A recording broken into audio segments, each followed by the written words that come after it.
El cacomixtle, un misterioso omnívoro nocturno. En la oscuridad de la noche, un animal misterioso y poco conocido se desplaza con sigilo.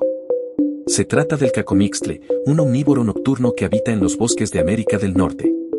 Su nombre proviene del náhuatl y significa comedor de tunas. ¿Pero qué lo hace tan especial? El cacomixtle es uno de los mamíferos más raros y menos estudiados del continente. Su población es escasa y fragmentada, lo que lo hace vulnerable a la extinción.